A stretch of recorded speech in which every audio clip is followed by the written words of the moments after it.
ya la tarea. La tarea de transformador.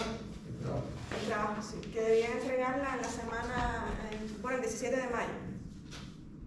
Ya con eso terminaríamos transformador y sería la evaluación de transformador.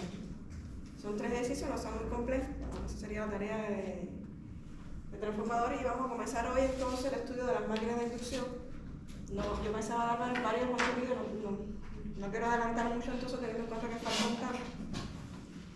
Pero sí debemos empezar porque la próxima semana el profesor Juan Carlos va, no sé si se lo comentó, va allá, perfecto. Va entonces a darle toda la noche y yo el otro miércoles estaría con ustedes desde las 7, sí, el más arriba. Y el próximo Juan Carlos. ¿Qué es lo que quería entonces? Igual vamos a ver algo hoy. Déjenme compartirle.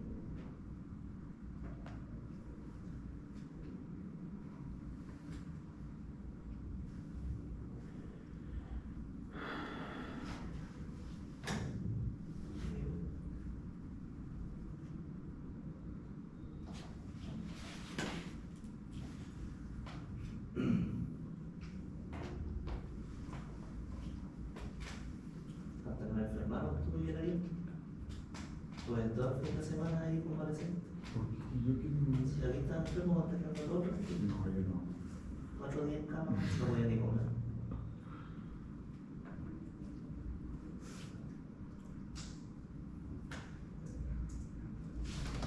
Bueno, pues como os comentaba, estaba Alfredo. Si estaba ahora mismo funcionando.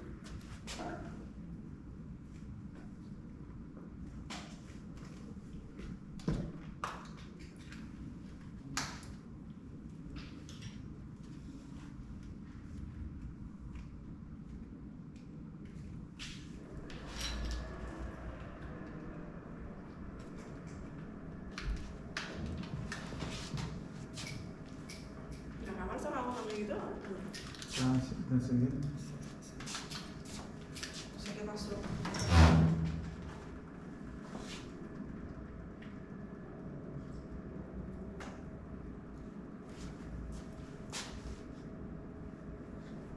Hay que verlo con peso más. Está encendido, parece.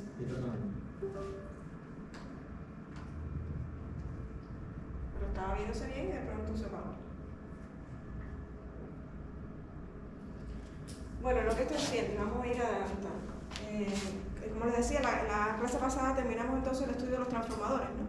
Como una máquina eléctrica estática, ¿no? Al principio vimos la clasificación de las máquinas eléctricas y fundamentalmente se clasificaban en estáticas, como es el transformador, y rotatorias, o rotativas, ¿no? ¿Quiénes estaban entre las rotativas? Las sincrónicas.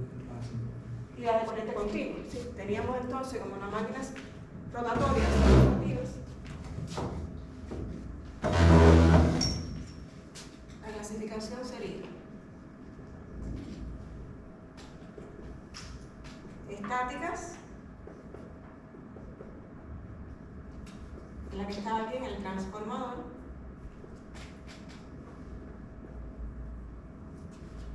y las rotatorias o rotativas, entre las que están las máquinas de corriente continua y las máquinas de corriente alterna, ¿no? Las máquinas de corriente alterna, aquí está la asincrónica o de inducción y la sincrónica. Habíamos visto que bueno, el transformador es la máquina eléctrica más eficiente que hay, pero básicamente porque es una máquina estática, ¿no? No tiene parte móvil, no tiene pérdidas mecánicas, solo tendría pérdidas eléctricas y magnéticas que como vimos en la asignatura. Sin embargo, las rotatorias, al ser rotatorias, marca la redundancia, van a tener pérdidas mecánicas, además de las eléctricas y las magnéticas. Por tanto, la eficiencia de este tipo de máquinas es un poco inferior que la del transformador. Las máquinas de directa y las sincrónicas las van a ver con el profesor Luis José Silva en la otra parte de la asignatura y ahora conmigo iríamos a ver las asincrónicas. Todas tendrían aplicación según las características de cada una, ¿no? Por ejemplo, en el caso de una máquina de corriente continua, la aplicación está, si no se aplica tanto como el caso de las de alterna, Básicamente porque lleva un mantenimiento costoso, ¿no? Sobre todo esta parte de las escobillas y todo el conmutador lleva un mantenimiento por el desgaste que ocurre sobre todo en las escobillas. Por tanto, no es una máquina que se aplique tanto, que se use tanto como si lo harían las máquinas de corriente alterna. No obstante, hay aplicaciones específicas cuando se requiere un control preciso de la posición o la velocidad, se requieren máquinas de corriente continua, por ejemplo la robótica. La robótica tiene mucha aplicación en las máquinas de directa, algunas máquinas de herramientas, algunos electrodomésticos, ahí se usan las máquinas de directa, pero a nivel industrial no se usan tanto como en el caso de las alternas. En el caso de las alternas tendríamos las asincrónicas o de inducción y las sincrónicas, ¿no? La diferencia fundamental entre ellas va a estar en la dirección es decir, la relación entre la velocidad del rotor con respecto a la velocidad del campo. Y eso lo vamos a ver después más detalle en la asignatura, pero de forma general, la asincrónica se usa más como motor y las sincrónicas como generador. Fundamentalmente serían más utilizadas las sincrónicas como generador, sobre todo en los sistemas eléctricos de potencia, así las grandes plantas generadoras térmicas son generadores sincrónicos, teniendo en cuenta sobre todo la ventaja que tienen de poder regular el reactivo, ¿no? Es lo que hace fundamentalmente que sean muy usadas en la generación. Máquinas sincrónicas que tienen la posibilidad de regular el reactivo controlando el campo, ¿no? Que lo van a ver también con más detalle cuando vean esa parte de la asignatura. Pero tienen la posibilidad de regular el reactivo, por tanto son idóneos en los sistemas eléctricos de potencia, ¿no? Y tienen además la desventaja, cuando se utilizan como motor, de que no van a tener momento de partida. Es decir, una máquina sincrónica funcionando como motor no va a tener momento de partida, así que hay que buscar de alguna manera externa cómo se logra mover el rotor para que la máquina logre partir, y por sí misma no logra la partida, ¿no? Que es una desventaja en su funcionamiento como motor. Por eso es que entonces la asincrónica se usa más como motor, aunque no quiere decir que en todos los casos no puedan trabajar de forma reversible, es decir, en todos los casos pueden trabajar tanto como motor o como generador, ¿no? Pero bueno, de forma general se usa más la asincrónica como motor y la sincrónica como generador. Pero en el caso de las asincrónicas hay muchos generadores eólicos actuales que son máquinas de inducción, ¿sí? Se usan como generador también en aplicaciones eólicas, funcionando también como generador, es decir, que aunque a nivel industrial se use más como motor, no quiere decir que su funcionamiento se haya limitado solo al caso del motor, ¿no? Se pueden utilizar indistintamente, ¿no? ¿Sí?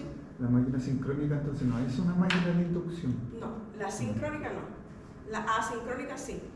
Y se basa fundamentalmente ese nombre por el principio de funcionamiento, que vamos a ver ahora. En el caso de las de directa y en el caso de las sincrónicas, se va a energizar físicamente ambos demanados. El del estator y el del rotor tienen una fuente que lo alimentan. En el caso de la sincrónica van a ver después una fuente de continuo, ¿no?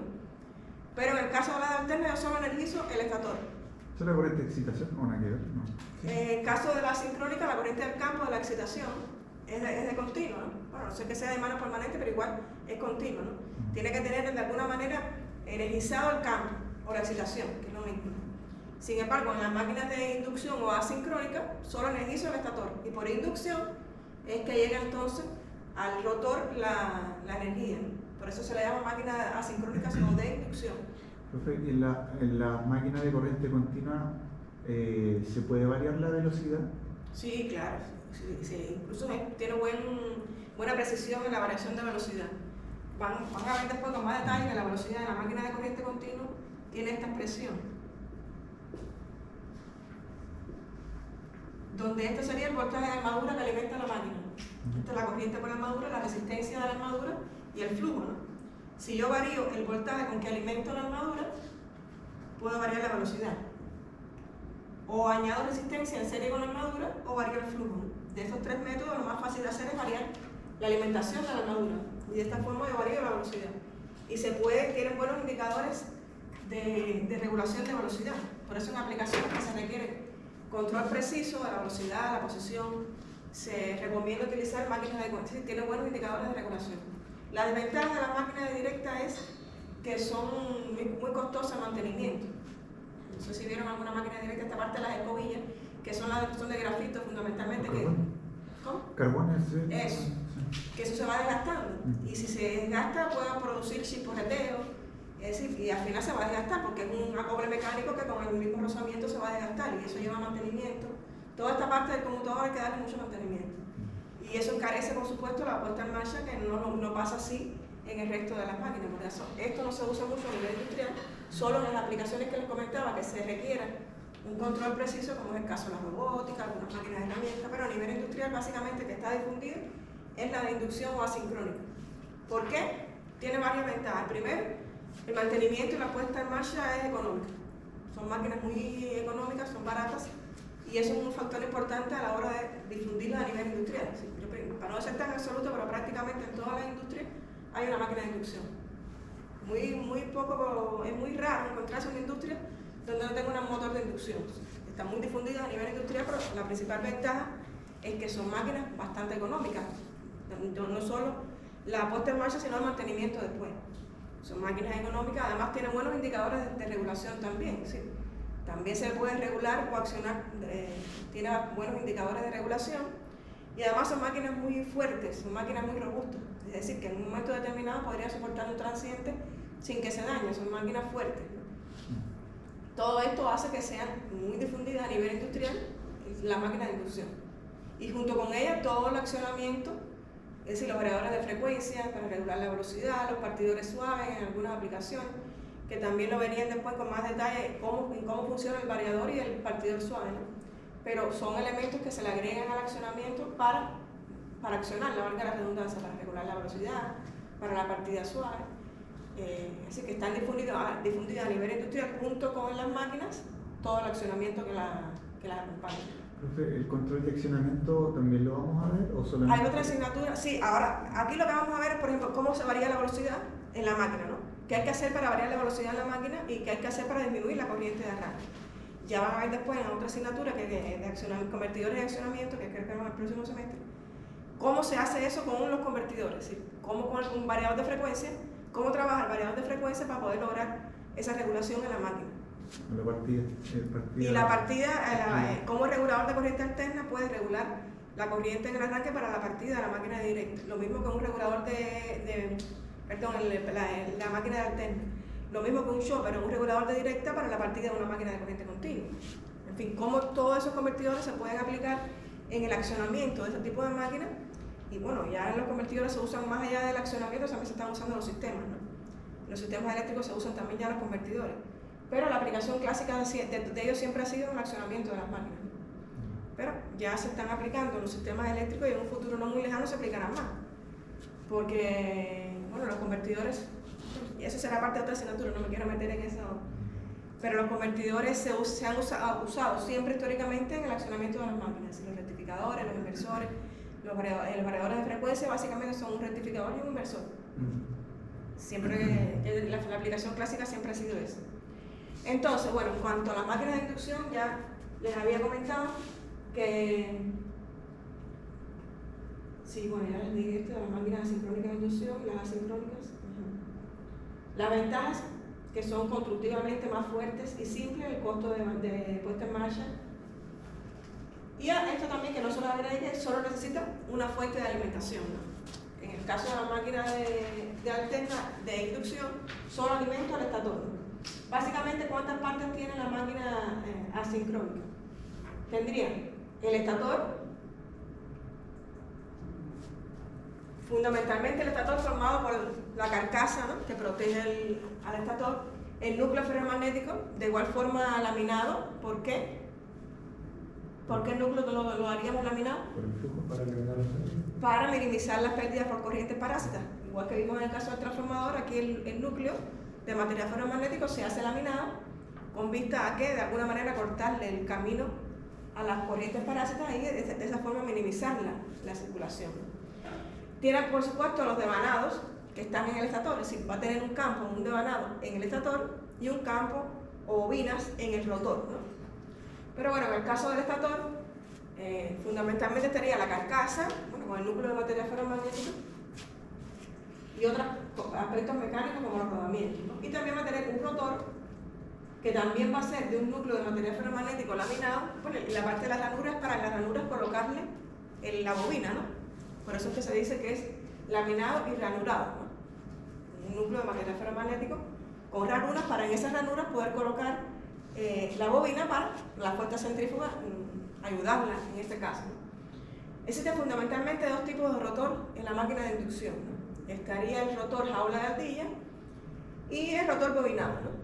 En el caso de la máquina jaula de ardilla, yo no veo mucho el parecido, pero se le llama jaula de ardilla porque dice que semejan, los has oído, que se semejan a las jaulas yo no le veo mucho el parecido, pero dice que de ahí viene el nombre ese de jaula de ardilla.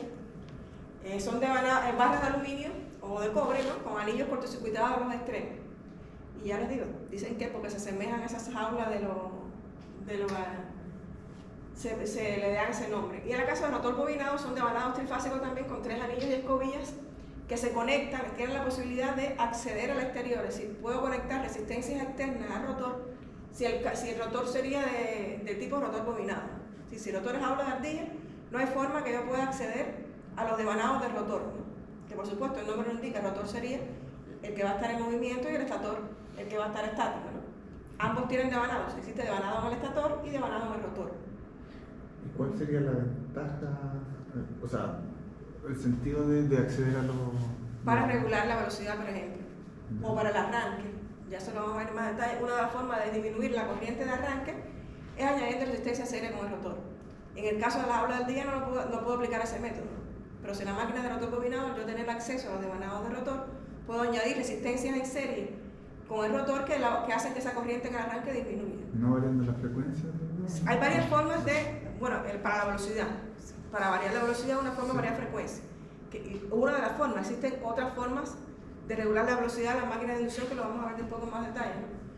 Todo el mundo que más conoce el variador de frecuencia, pero realmente el variador de frecuencia es un método costoso, porque los variadores de frecuencia, aunque hay mucha competencia, que los precios tienden a bajar, son convertidores electrónicos que con el control que tengan implementado son más costosos que otros métodos que se podrían utilizar para regular la velocidad, que son más sencillos, ¿no? Por ejemplo, si tengo una máquina de rotor bobinado y quiero regular la velocidad, puedo hacer con resistencias externas. Por supuesto, siempre que tenga resistencia van a existir pérdidas por efecto Joule, pero para una determinada aplicación que no requiera mucha regulación de velocidad, es un método económico y sencillo de implementar, no como el caso del variador de frecuencia, que es más costoso y que por supuesto tiene que ser toda la programación del variador según la aplicación. Si el motor va a estar ubicado en un accionamiento que demande mucha regulación de velocidad, por supuesto que la mejor opción es el variador de frecuencia. Pero para una aplicación puntual no hay necesariamente que utilizar el variador de frecuencia, que es el método que todo el mundo conoce por las prestaciones, por supuesto, energéticamente que ofrece, pero existen otras más sencillas y más económicas. ¿En el rotor bobinado la tensión es la misma? O sea, ¿se mantiene la tensión de entrada? Sí. Yo alimento solo por el estator, que ahora vamos a ver cómo sería el principio de funcionamiento. No, en ningún caso yo alimento el rotor en la máquina asincrónica, por eso que se le llama inducción, porque por inducción es que llega el voltaje al rotor. Yo no tengo que energizarlo como en el caso de las otras máquinas, ¿no? Y es la diferencia. Lo único que va a cambiar es la forma del rotor, la forma constructiva del rotor. Ahí hay algunas fotos de estator de las máquinas de corriente alterna.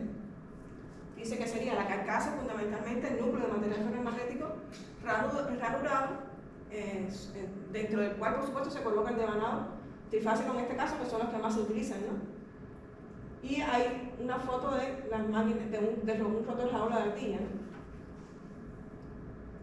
Eso sería el rotor bobinado. Ahora, ¿cómo sería el principio de funcionamiento de las máquinas de inducción? Primero, como les había comentado, tengo un devanado trifásico en el estator, ¿no? El cual yo energizo con corriente alterna balanceada, trifásica también, ¿no? ¿Sí? Desfasada a 120 grados uno con respecto a otro. ¿Qué va a pasar en este caso? Fíjense que tengo representado con azul, rojo y verde los devanados del estator, ¿no? ¿Lo ven en la gráfica? Con azul la fase A, con verde con verde la C y con rojo la B, ¿no? Por la regla de la mano derecha ese sería el sentido de la corriente, ¿eh? Entraría en cruz en la fase A, que está en azul. La cruz significa que entró, ¿no? Y el punto que sale, como si fuera una flecha, ¿no? Aquí sería entonces, por la regla de la mano derecha me queda el sentido del flujo asociado a esa corriente en este sentido, ¿no es así? Recuerden que todo conductor con corriente tiene asociado un campo magnético, ¿no? que la naturaleza de ese campo magnético depende de la corriente que circula por el conductor. Si la corriente que circula es alterna, ese campo magnético va a ser variable. Si la corriente que circula es directa, ese campo va a estar fijo, ¿no? En este caso que estoy alimentando con corriente alterna, ese campo magnético va a ser variable, ¿no? En este caso, con esta representación que está así, me quedaría el flujo en la dirección de la flecha azul, ¿no? Ahora, en el caso de la fase B, que está en rojo, entraría por la cruz, sale por el punto.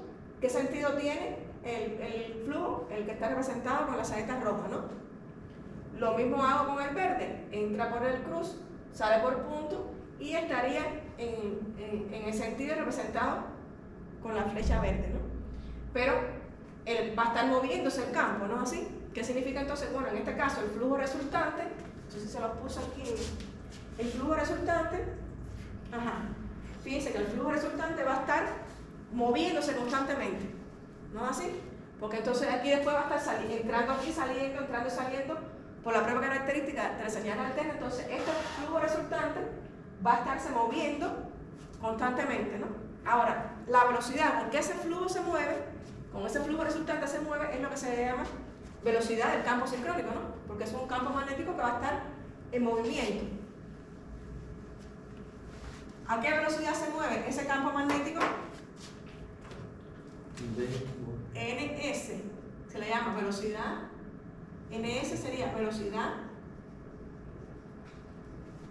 del campo, ¿no?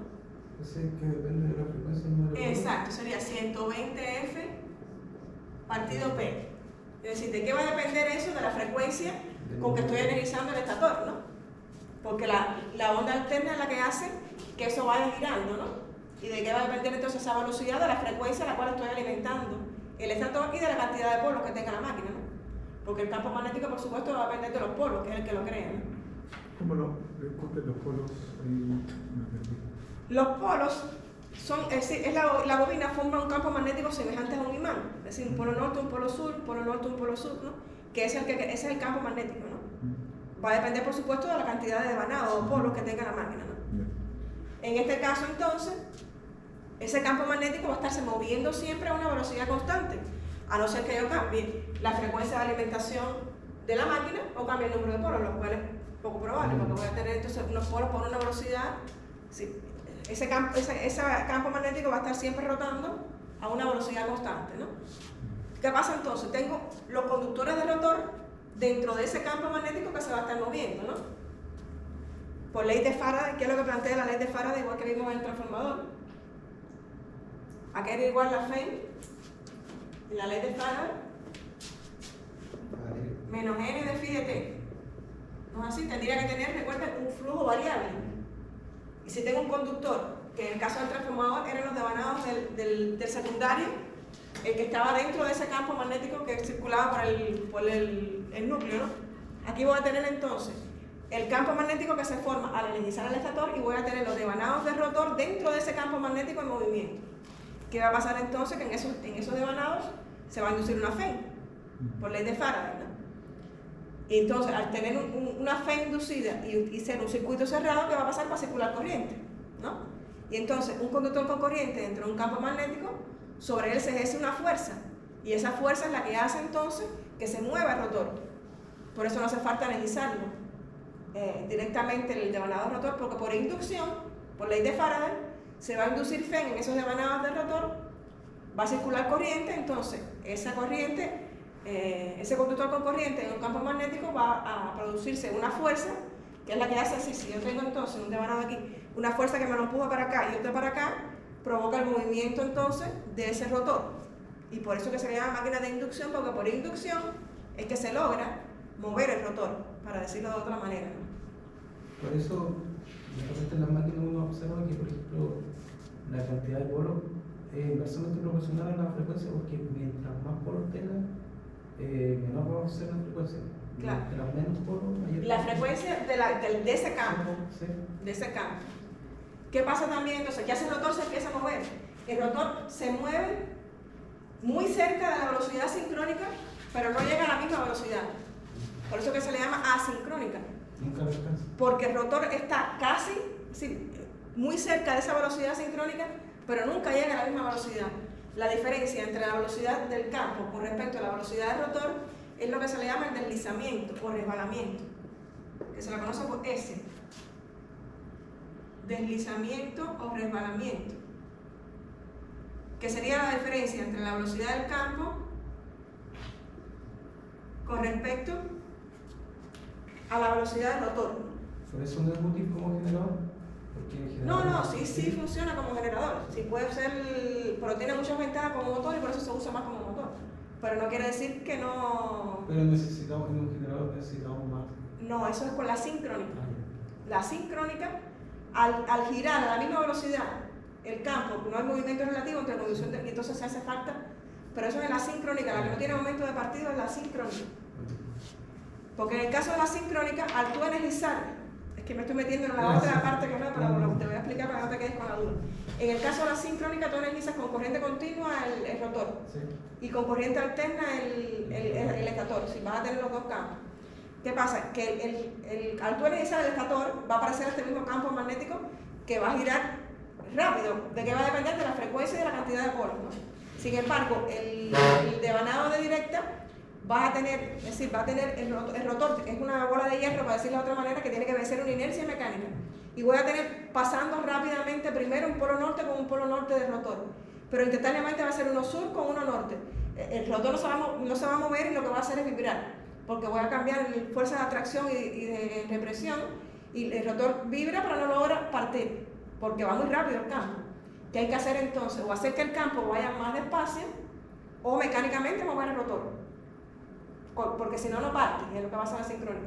Como yo disminuyo el campo, se usan también los variadores de frecuencia para eso, porque entonces ese campo disminuye la frecuencia y el campo va más despacio para que le dé tiempo al enganche magnético y entonces parte. Pero tengo que externamente hacer que ese campo vaya más despacio, o mecánicamente con un motor externo muevo el rotor. Pero en todos los casos tengo que hacer algo porque por sí solo no parte. Que si hace, esta máquina sí parte sola. Incluso el método de partida de la máquina sincrónica que más se usa es colocarle por fuera al devanado de rotor una jaula, similar a una jaula de la máquina de inducción. De forma tal que en esa jaula se ejerza fuerza y entonces logre mover el devanado del rotor. Eso es incluso una forma que es la más económica, ¿no? Ponerle por fuera una jaula de ardilla que se le llama devanados compensadores, que en esa jaula sí se van a inducir FEM, entonces esa sí va a mover, y ya cuando alcanza la velocidad del rotor, la misma velocidad que el campo, no te afecta el funcionamiento de la máquina porque ya deja de inducirse FEM. Si los dos giran a la misma velocidad, no hay movimiento relativo, el flujo no varía y ya no se induce FEM. Entonces una vez que la máquina alcanza la velocidad del campo, no te afecta para nada esa jaula de ardilla externa y la máquina continúa trabajando a la misma velocidad sincrónica. Es la forma más económica de lograr que una máquina sincrónica funcionando como motor logre partir. Por eso la que más se usa como motor es la sincrónica, porque parte sola. Pero no quiere decir que la máquina sincrónica no pueda, pero hay que buscar alguna alternativa para que parta, porque incluso tiene ventajas. La sincrónica trabajando como motor, ¿qué ventaja tiene? Que siempre va a tener la misma velocidad. En un ocasionamiento que tú utilices una máquina sincrónica, aunque varíe la carga, la velocidad va a ser la misma, y eso puede ser ventajoso, ¿no? Que aunque varíe la carga, la velocidad siempre sea la misma. Pero bueno, hay que tener en cuenta que tiene esa desventaja, que de alguna manera hay que lograr que la máquina parta. O con un variador de frecuencia, o con otra máquina externa que mueva el rotor, o con lo más económico, esa devanado compensador que se coloca por fuera. Pero también su corriente partida es alta. Sí. La máquina de esta inducción, la corriente de partida es alta. Que por sí sola, al ser una máquina, como les comentaba al principio, que son robustas, podría soportar un transitorio tan pequeño como es el arranque. Pero imagínense una red donde constantemente esté partiendo una máquina de este tipo que demanda mucha corriente. Las fluctuaciones de voltaje pueden afectar a las cargas que estén conectadas al mismo circuito donde parte una máquina de este tipo. Entonces, igual hay que regularle la velocidad. Si la máquina es grande, ¿no? Si la máquina es pequeña, puede partir directamente de la red sincronera. Por eso genera saco. Huecos de tensión. Sí, pero eso sería ya cuando las máquinas son más grandes en los sistemas eléctricos. Pero igual, en un sistema industrial que son más pequeñas las máquinas, si la máquina es grande, esta partida también produce fluctuaciones que pueden dañar a las cargas. Por tanto, hay que también aplicar algún método de control de arranque para tratar de alguna manera que arranque con una corriente reducida. partidor suave. Ahí entra el partidor suave, que son convertidores electrónicos también, que se utilizan, pero no todas las aplicaciones, sí. Son recomendables utilizar partidor suave porque, como les digo, es costoso también. Y partido con resistencia, bueno, ¿cierto? Otra forma de partida, que también la vamos a ver, es con resistencia, que energéticamente no es recomendable porque van a existir pérdidas por efecto Joule, pero es un método sencillo y fácil de implementar para una aplicación puntual, podría utilizarse. También está el arranque estrella delta, que también es un método sencillo y no es asequible de utilizar, no siempre tiene que ser un partidor suave. Por eso les digo que las alternativas que más se conocen son las que involucran convertidores, pero son las más costosas. Todo depende de la aplicación. Hay otras alternativas que lo vamos a ver también en la asignatura que no son tan costosas y que en una aplicación puntual que no requiera o mucho partida y frenado o no requiera mucho control de velocidad se podrían utilizar y no partidores suaves, variadores de frecuencia que son más costosos, aunque son mejores por supuesto energéticamente. ¿Ya? Entonces lo que estábamos hablando, ya tenemos entonces ese campo magnético girando a una velocidad constante y dentro de ese campo magnético los devanados de rotor. Ahí entonces se va a inducir Fein, por eso es que se le llama máquina de inducción, y ya entonces ese rotor va a comenzar a moverse con una velocidad muy cerca a la velocidad sincrónica, pero que no es la misma. Si no puede girar a la misma velocidad porque si no deja de inducir Fein, ¿no? Van a estar muy cerca de la velocidad del campo, pero no a la misma velocidad. ¿Y siempre va a ir en retraso? ¿Siempre va a ser menor? Si es motor, sí. Si funciona como motor, sí. En alguna bibliografía, en vez de decir 120 F entre P, dice 60 F entre P, pero esos P serían pares de polos. Si ponemos P, cantidad de polos totales con 120, ¿no? Así que lo pueden encontrar distintamente así en la bibliografía, ¿no? Ya les expliqué el principio de funcionamiento. De forma general, aquí van a existir pérdidas de varios tipos, ¿no? Pérdidas eléctricas, pérdidas magnéticas y ahora pérdidas mecánicas, ¿no?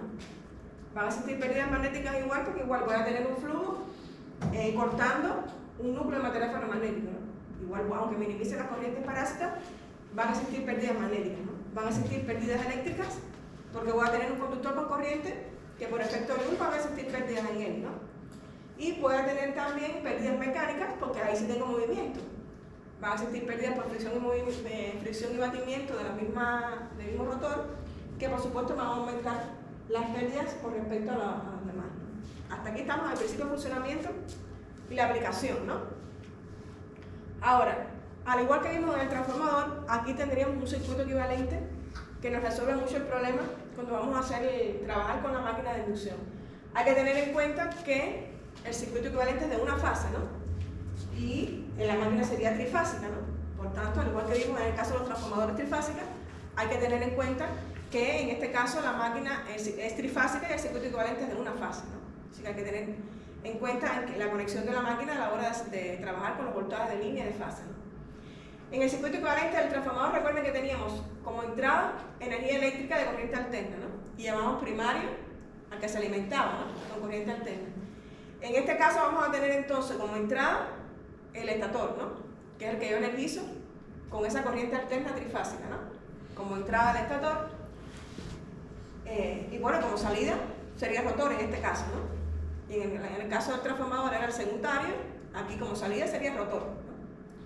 En el caso del transformador, el campo magnético era estático, ¿no? Aquí tenemos un campo magnético rotatorio que gira a una velocidad constante y que depende de quién, del número de la frecuencia, perdón, y del número de polos, ¿no?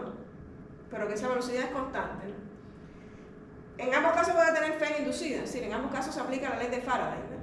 En el caso del transformador, por acción transformadora, en este caso por acción rotacional, pero igual tengo una Fein inducida por ley de Faraday, ¿no? Si tengo un campo en movimiento y dentro de ese campo en movimiento tengo un conductor. Por ley de Faraday también se induce Fein, pero en este caso es rotacional. Ambos devanados van a tener la parte resistiva y la reactancia, ¿no? Al igual que en el transformador voy a tener reactancia y resistencia en el estator, reactancia y resistencia en el rotor y reactancia y resistencia en la excitación, ¿no? Son similares a los circuitos equivalentes por aquí. Y como les decía, en el caso del transformador la salida es el secundario y en el caso de la máquina la salida sería el rotor, ¿no? En el caso del transformador la salida es energía eléctrica y en el caso del motor la salida es mecánica, ¿no? Porque recuerden que el flujo de energía en el caso del motor sería entrada eléctrica y salida mecánica, ¿no? Si funciona como un generador, la entrada es mecánica y la salida es eléctrica, ¿no? Pero la misma máquina puede hacer las dos funciones. ¿Está claro? Entonces, bueno, ahí tendría los dos circuitos separados que lo puedo unir de forma similar, aunque ahí no represente la RM, que estaría en paralelo con XM, igual que en el transformador. Pues algunas bibliografías se la van a encontrar sin eso, pero de forma general tiene la RM, ¿no? Lo que en algunos casos se desprecia. Fíjense que aquí tengo R1 y X1, ¿de quién serían? Del rotor. ¿Cómo? Del rotor. Del estator. Del estator. Ah, Recuerden que es la entrada. En el caso del transformador en el primario, aquí sería el estator. El estator es el que yo energizo con esa corriente alterna trifásica balanceada.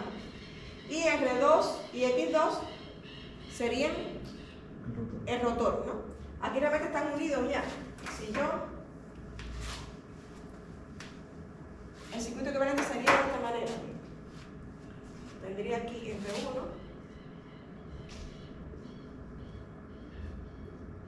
R1, X1,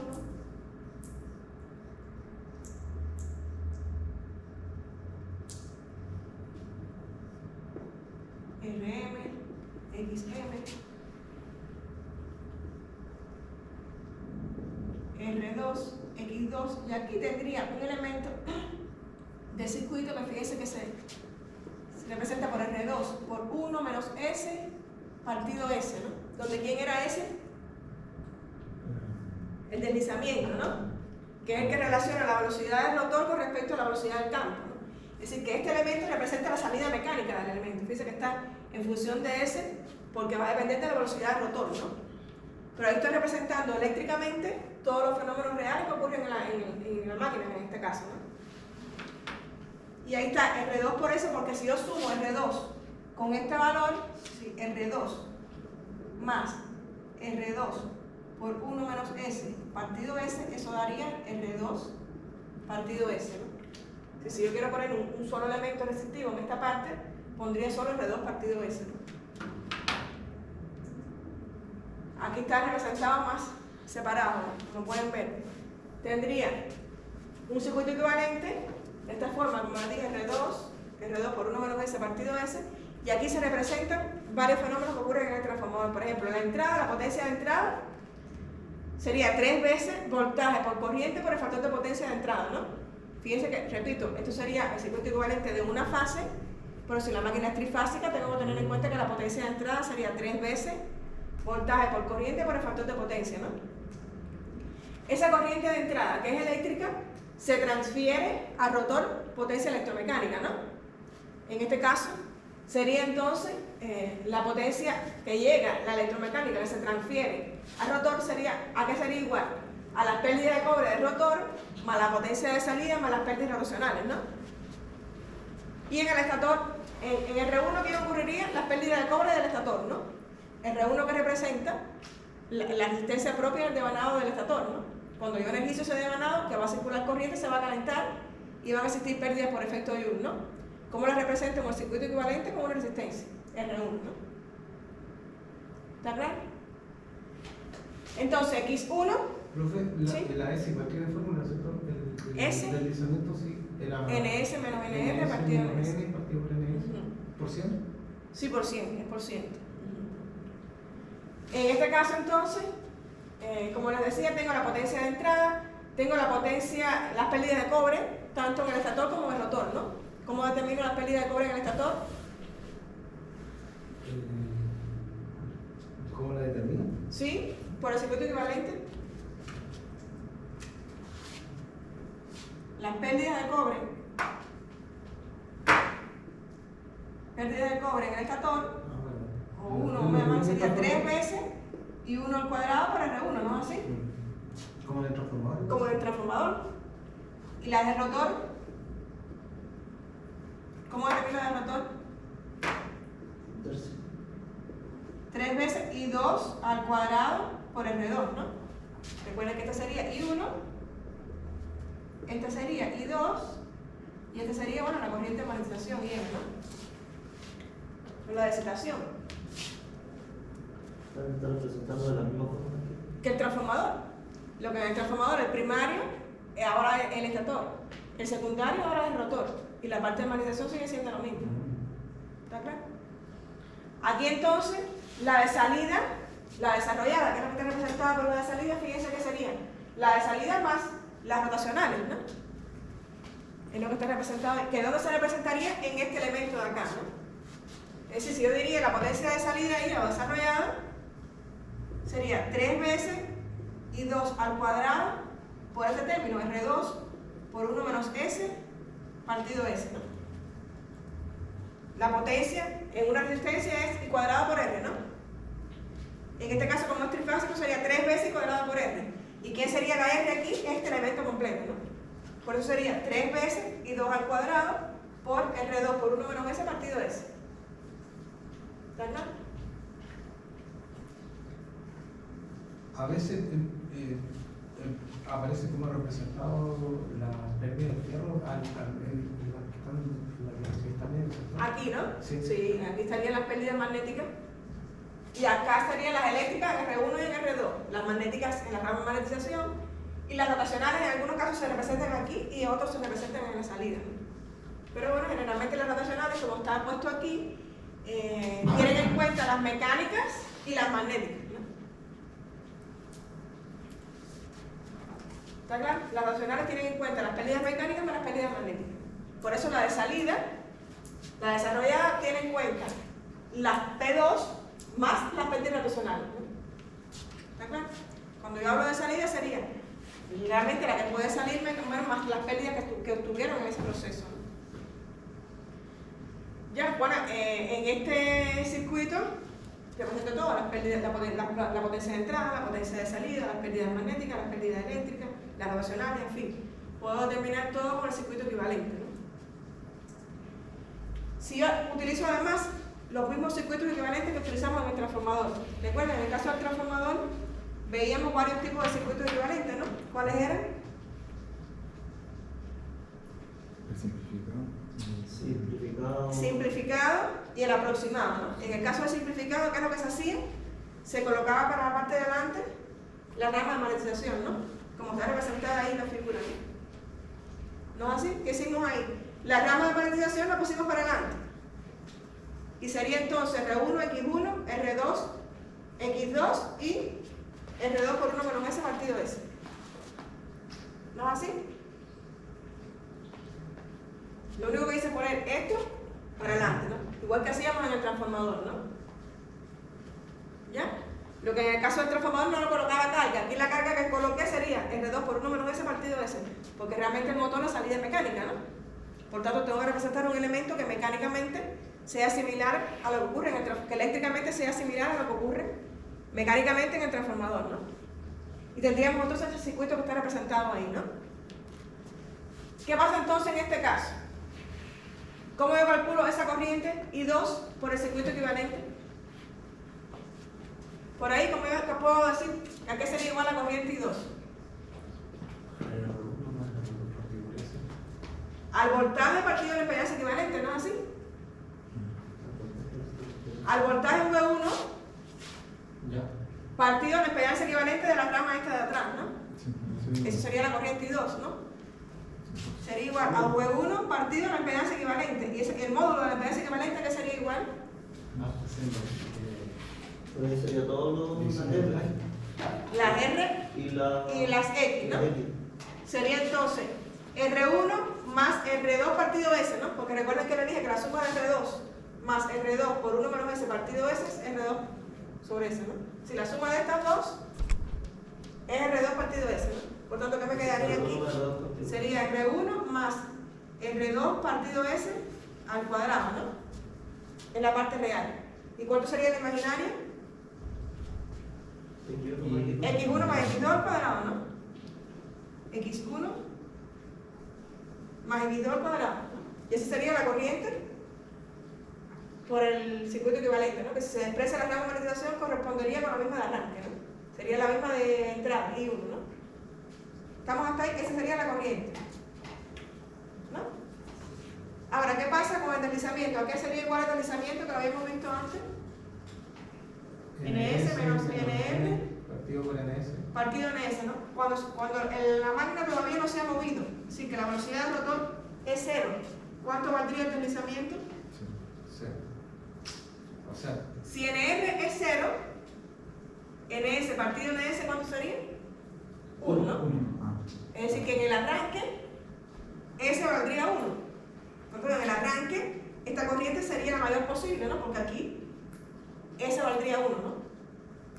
Es decir, con esta expresión de corriente, partiendo de ese 50 equivalente, para cualquier valor de S, yo tendría el valor de la corriente, ¿no? Si para cualquier velocidad del rotor, yo tendría, ¿qué corriente tendría el rotor en este caso, ¿no? La corriente de arranque. No. Sí, la corriente de arranque puede ser igual a esta si desprecio la rama de magnetización. Si yo desprecio esta, la corriente 1 es igual a I2, ¿no? Pero la corriente I2 es con esta expresión es la misma para cualquier valor de S, ¿no es así? Sí, porque vale 1. En el arranque S vale 1, correspondería con el arranque. A plena carga sería con el deslizamiento nominal. A media carga sería la misma, pero con el deslizamiento nominal. ¿Sí? Para cualquier valor de S yo tengo la expresión de la corriente, ¿no? ¿No es así? Y en este caso, en el arranque, si S vale 1, tendría la corriente en el arranque, ¿no? Sí, para cualquier valor de S yo tengo el valor de la corriente, ¿no? La máxima valor, es decir, esta expresión tendría su valor máximo cuando S vale 1 en el arranque, ¿no? Ya habría que tratar entonces de disminuir esta corriente según esta ecuación, ¿no? ¿Cómo puedo disminuir esta corriente? Disminuyendo el voltaje o aumentando la impedancia de alguna manera. Ya puede ser añadiendo resistencia en serie con el rotor o añadiendo la parte reactiva también, ¿no? De cualquiera de esas formas yo puedo reducir ese valor de corriente. Y una forma puede ser añadir resistencia con el rotor. Por eso le decía, en el caso del rotor combinado tengo acceso a los devanados del rotor y puedo entonces añadir resistencia en serie, que es una forma también de partida reduciendo la corriente, que no necesariamente es un partidor suave, que lo que hace es variar el voltaje, ¿no? En un partidor suave es un convertidor electrónico que lo que hace es el voltaje, reducirte en un arranque y una vez que parte, irte aumentando paulatinamente el voltaje. Es una forma, pero existen otras, ¿no? Existen otras que podrían utilizarse también para reducir la corriente. ¿Está claro? Pero esa partida del partido suave llega hasta la corriente nominal, ¿no es cierto? Sí, lo que hace es parte con un voltaje reducido. Si este voltaje es pequeño, la corriente la disminuye. Y la máquina parte con una corriente inferior y después que va a hacer para ir aumentando el voltaje hasta el valor requerido en el accionamiento nominal o el que requieran. Y ahí lograste que la máquina partiera con un voltaje más reducido. Pero también podrías partir la máquina con una resistencia en serie con el rotor, que luego incluso hasta con contactores magnéticos la puedes ir quitando los pasos de resistencia hasta que lo quites completamente y ya la máquina continúa a velocidad nominal. Y la máquina partió con una corriente reducida y después quitaste la resistencia y la máquina continuó trabajando en condiciones normales. Es un método más sencillo, más económico, pero realmente energéticamente siempre que haya resistencia van a existir pérdidas. Pero para una aplicación que no requiera mucha arranque y partida, perfectamente podría utilizarse ese método, ¿no? Si existen igual el arranque estrella delta, lo que te va a hacer básicamente también es disminuirte el voltaje. Cuando tú la partes como estrella y después la conviertes a delta y reduciste 3 veces la corriente de fase. Estás partiendo la máquina con una corriente menor y después entonces te configuras a delta y ya la máquina continúa trabajando, que también se puede hacer sencillo con contactores magnéticos. Puede ser que cierre los contactos y cambie la conexión y ya la máquina de estrella pasa a delta, aunque ya también hay módulos que se venden para incorporar a la máquina. También un método sencillo de implementar con contactores magnéticos se puede hacer un arranque estrella delta y es realmente más económico, más sencillo que un partidor suave. El que siempre conoce uno es ese, pero existen otras alternativas que no necesariamente implicarían convertidores, que son más costosos. Con conductores, yo creo que yo les puse una diapositiva animada que se ve cómo se pueden hacer los diferentes métodos de arranque con conductores magnéticos, con cosas más sencillas. ¿Ellos hacen el cambio de giro igual con eso? Sí, bueno, los cambios de giro es mucho más sencillo, invierte la fase. Con conductores magnéticos para invertir el sentido de dirección, invierte la fase, ya está haciéndolo mucho más. En fin, ya les digo, uno siempre lo que más conoce, como mismo están las máquinas, conoce la verdadera frecuencia, el partidor suave. Pero existen otras alternativas que no siempre sea tan costoso. Aunque repito, energéticamente, por supuesto, que da menores resultados, pero según la aplicación no necesariamente haya que utilizarlo. Bueno, entonces ya nos quedamos en la corriente y por supuesto la potencia sería sustituir esta expresión de corriente aquí. ¿No es así? y obtengo entonces la potencia de salida. Y el momento mecánico que sería igual a la potencia partida de la velocidad, ¿no es así? Momento es igual a la potencia partida de velocidad, ¿no? Si ya tengo la expresión de potencia, puedo entonces calcular el momento como potencia partida de velocidad, ¿no? Y en este caso, bueno, yo no voy a demostrárselo después matemáticamente, creo que se lo puse acá, cómo obtengo el momento partiendo de eso. Ajá, se lo puse, ¿ves? El momento sería la potencia partido de la velocidad, pero la velocidad la puedo poner en función de decir, si yo digo que el deslizamiento es ns menos nr partido ns, de aquí yo saco que nr, ¿a qué sería igual? A 1 menos s por ns, ¿no? Y eso sería la velocidad del rotor. Ahí lo que hice fue poner la velocidad del rotor en función de ns, ¿no? Para que se cancelaran después y obtener eso. Y ya que tengo esta expresión, si yo quiero variar la velocidad del rotor, si esta es la expresión de velocidad del rotor, 1 menos s por ns, ¿cómo se puede variar la velocidad? Si yo quiero variar la velocidad del rotor, ¿cómo la puedo variar? Lo veo con la expresión. O varío el deslizamiento o varío ns, ¿no? ¿Así? ¿Y ns qué sería igual? ¿A qué es igual el campo sincrónico, la velocidad del campo sincrónico? ¿ns qué es igual? ¿No es igual a 120f partido p? Nada. Por eso es que yo, variando la frecuencia, puedo variar la velocidad del rotor. Porque si yo varío la ns, estoy variando aquí la velocidad del rotor. Pero es un método. Yo además para variar ns podía variar la cantidad de polos, por ejemplo. Que eso sí es no recomendado, porque tendría que tener unos polos para una velocidad y otros polos para otra velocidad, lo que implica que la dimensión de la máquina sea más grande. No sé, Ese no se usa tanto, es claro, porque si yo quiero tener diferentes velocidades variando los polos, tendría que tener más volumen en la máquina para que tuviera unos polos para una velocidad, quiero otra velocidad, cambio los polos. Así que no se usa tanto. Sin embargo, cuando varía frecuencia, sí se usa mucho como los variadores de frecuencia, ¿no? Te logra variar la frecuencia y esa forma variar la velocidad. Pero hay otras formas de variar el deslizamiento que puede implicar pues, variar el voltaje, añadir resistencia, que son métodos más sencillos y más económicos que el variador de frecuencia. Pero por supuesto el que más se conoce sería este, ¿no? Variar la frecuencia para variar ns, si varío ns, varío la velocidad del rotor. ¿Okay? Entonces lo que decía, el momento sería la potencia partida de la velocidad, ¿no? Que la puedo obtener esa expresión también partiendo de la potencia, ¿no? Si la potencia sustituyo la corriente por esta expresión que obtuve por el circuito equivalente y luego lo divido entre velocidad, voy a obtener la expresión del momento, ¿no? Que como pueden ver, el momento de qué va a depender del voltaje al cuadrado, ¿no? La expresión del momento depende cuadráticamente del voltaje. Por tanto, si yo varío el voltaje, el momento varía cuadráticamente con esa variación. Por eso hay que tener presente los métodos de variación de velocidad que impliquen variar voltaje, que el momento va a variar cuadráticamente con la variación del voltaje. Es algo que hay que tener en cuenta siempre. Bueno, y como les decía, que en el arranque el deslizamiento vale 1, ¿no? Y yo puedo obtener igual el momento de arranque que va a existir. Esa es otra característica que tiene una máquina de inducción. Tiene momento de arranque. Con el deslizamiento 0 existe momento de arranque. No lo pueden ver por la presión. Aunque el deslizamiento sea 1, existe momento de partida, ¿no? Que no así, que no ocurre esto en la máquina de inducción, ¿no? El momento es que se le dice par motor. Exacto, par. El par, el momento, lo mismo que sería fuerza por brazo en física, ¿no? La fuerza por brazo que vieron ustedes en física. El par de arranque, ¿no? El par de arranque es el momento de arranque. Si tú puedes tener un momento nominal y un momento en el arranque. Si vas a tener una fuerza por brazo en el arranque y una fuerza por brazo según la carga que tengas, ¿no? Pero tiene que tener suficiente momento para que logres con la carga, logres mover la carga. Pero en el arranque vas a tener también momento, ¿no? Es una característica que tiene la máquina asincrónica. Ahora, al igual que vimos entonces en los transformadores, para las pruebas que se le hacen para obtener los parámetros del circuito equivalente, aquí también se le hacen pruebas para obtener los parámetros del circuito equivalente de la máquina de inducción. ¿Ya ustedes hicieron práctica de máquina de inducción? No vivo el transformador. Creo que este sábado tienen práctica, ¿no? No sé. Sí, pero un grupo vio transformadores, las pruebas de los trafos, y otro no. Pero ahora este sábado tienen práctica Sí. también, pero no saben de qué, ¿no?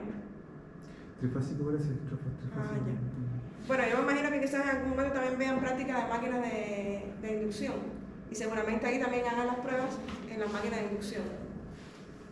En el caso de las máquinas de inducción se hacen pruebas similares, como lo hacían las que ustedes vieron con el transformador, ¿no? En el caso de las máquinas de los transformadores, ¿cuáles eran las pruebas que vieron? Circuito abierto y cortocircuito. Existían otras.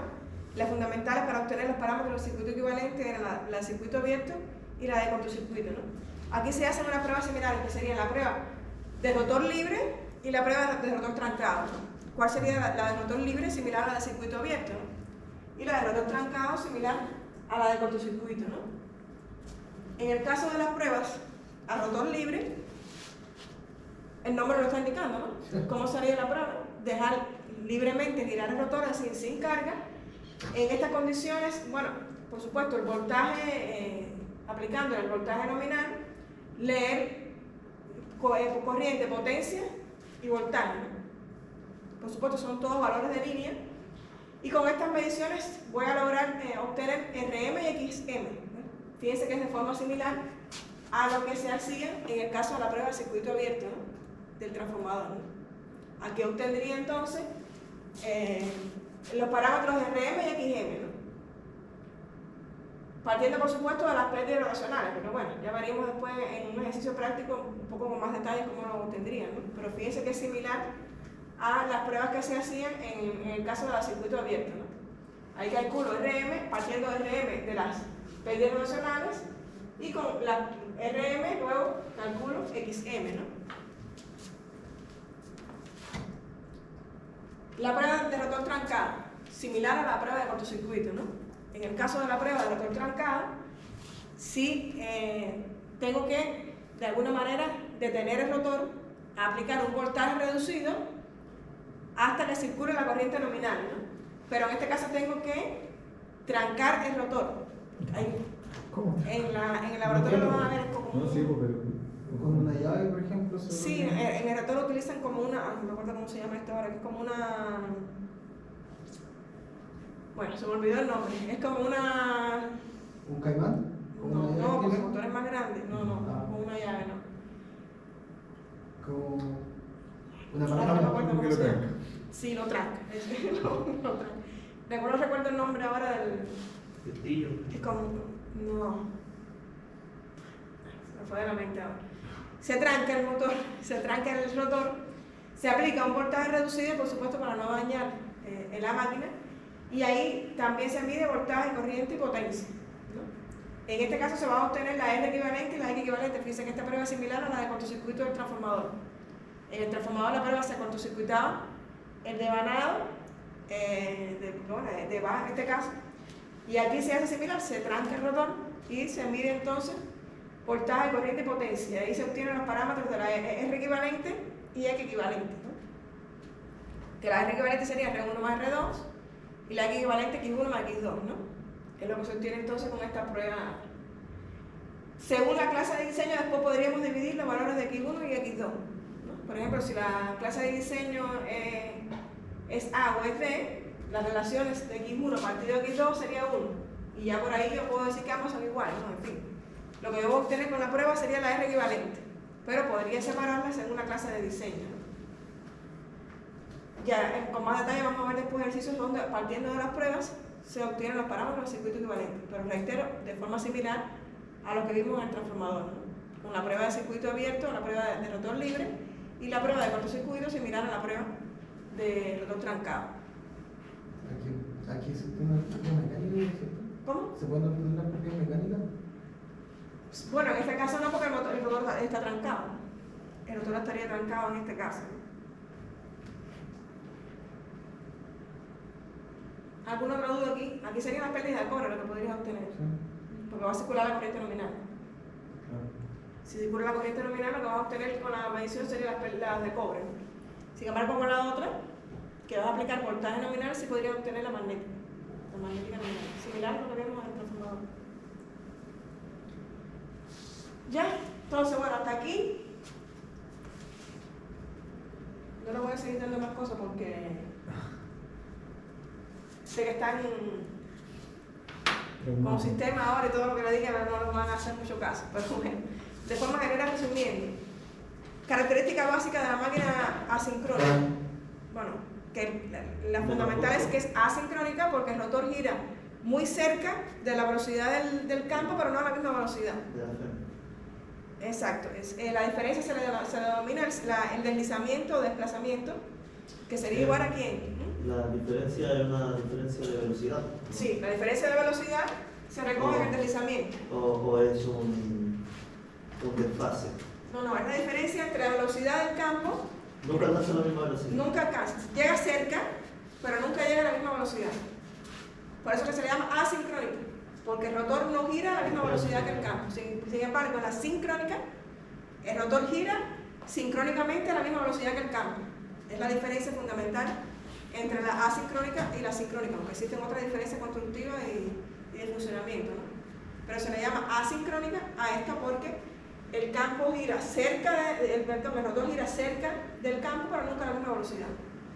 También se le llama máquina de inducción por el principio de funcionamiento, es decir, yo le inicio el estator con ese devanado, con esa fuente trifásica balanceada que va a hacer entonces que ocurra un campo magnético que gire a una velocidad constante definida, que depende de qué, de la frecuencia y del número de polos, es decir, gira a una velocidad definida por ns. Y ese campo magnético rotatorio, dentro de ese campo voy a tener los devanados del rotor. Y entonces, por ley de Faraday, se va a inducir fe en esos devanados del rotor. Es decir, yo no tengo que energizar físicamente el rotor, sino que por inducción se energiza. Por eso que se le llama máquina de inducción. Por inducción llega entonces la energía a los devanados del rotor, entonces a circular corriente, al ser un devanado cerrado, circula corriente, y entonces un conductor con corriente dentro de un campo magnético, sobre él se ejerce una fuerza que es el que hace entonces que se mueva el devanado rotor en la operación motora.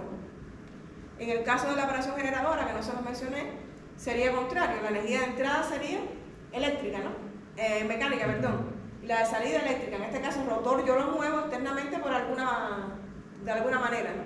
Entonces voy a tener un conductor, el campo magnético va a estar también en movimiento y va a inducirse entonces la fe en el estator, ¿no? Por eso la salida es eléctrica, ¿no? Pero en todos los casos sería por inducción, ¿no? Por eso es que se le llama máquina asincrónica o de inducción, ¿no? Vimos también el circuito equivalente, que es similar al caso del transformador, y cómo de forma similar también se le hacen las pruebas a la máquina de inducción para obtener esos parámetros del circuito equivalente, ¿no? Ya después en la próxima clase vamos a hacer más ejercicios para que de alguna forma vean más concreto el trabajo con la máquina de inducción y luego también, bueno, la regulación de velocidad y el arranque, ¿no? Como características fundamentales de la máquina. Ya, estamos hasta ahí. Les deseo mucha suerte entonces el sábado.